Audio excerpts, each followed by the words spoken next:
You are listening to Torah Treasures, a messianic perspective on the weekly Torah portion, featuring Rabbi Jason Sobel. This week's Torah portion is Parashat Vayyera.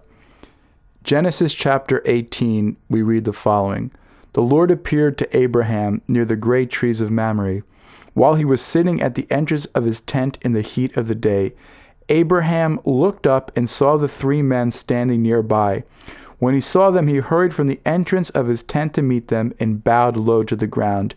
He said, "If I have found favor in your eyes, my Lord, do not pass by your servant. Let a little water be brought, and then we may wash your feet and rest under this tree.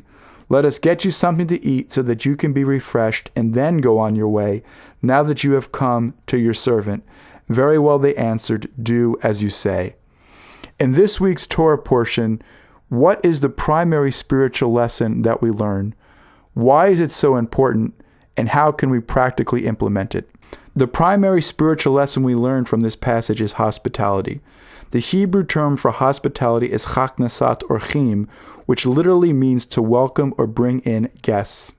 The importance of this spiritual practice cannot be overstated. This is one of the most important spiritual practices or deeds of kindness to inculcate in our children and our community. Abraham demonstrates the great significance of hospitality when he leaves the presence of God to welcome his three guests, whom he initially thinks are distant travelers. Concerning them, Rav Yehuda says, "Offering hospitality to guests is greater than experiencing a revelation of the divine presence. For it is stated that when Abraham wanted to welcome three travelers, he interrupted the vision of God he was receiving and asked the Lord to wait." Genesis 18:1. Abraham said to God, "My Lord, if I have found favor in your sight, please do not leave your servant."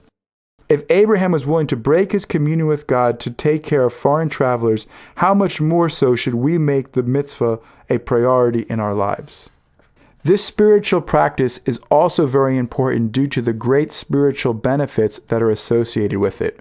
One benefit is that it helps us to cultivate a kindness and goodness which are important fruits of the Spirit, Galatians 5:22.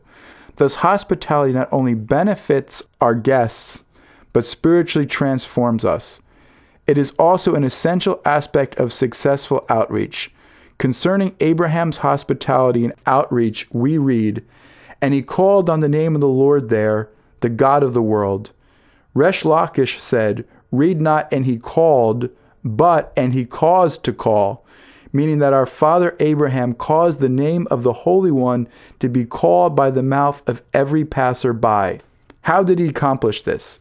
After travelers whom he made his guests had eaten and drank with him, he had them stand up and bless them. He said to him, "Was it of mine that you ate? You ate of that which belongs to the everlasting God of the world. Thank, praise, and bless the one who spoke, and the world came into being." A third spiritual benefit of hospitality is that it brings great blessing to those who practice it. This is demonstrated by both the Torah and the Haftorah portions. After showing hospitality, Abraham and Sarah were blessed with a child. By practicing hospitality, Lot and his family were spared.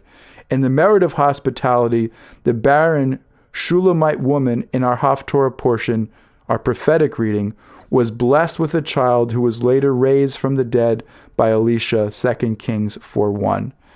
Furthermore, we learn from our sages that chaknasat orchim, hospitality, is one of 6 things, the fruit of which people enjoy in this world, while the principle remains for them in the world to come.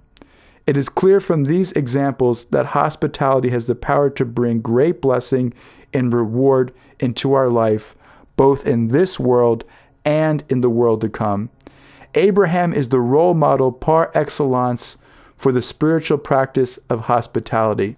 The following list highlights several key aspects of hospitality displayed by Abraham in Genesis 18 that we should emulate ourselves. Like Abraham, who sat at the entrance of his tent looking for wayfarers, we should desire guests and actively seek them out. Genesis 18:1. Like Abraham, who thought he was welcoming 3 idol worshippers, we should joyfully receive all people, no matter who they are. Like Abraham, who ran to greet his guests, let us be quick to perform all of God's commandments, especially the mitzvah of hospitality. Like Abraham, who modeled true hospitality to Lot, we must be an exemplar of Haknasat Orchim, hospitality to our family and friends. Notice that Lot greeted these messengers in the similar fashion as Abraham, Genesis 19:1 and 2.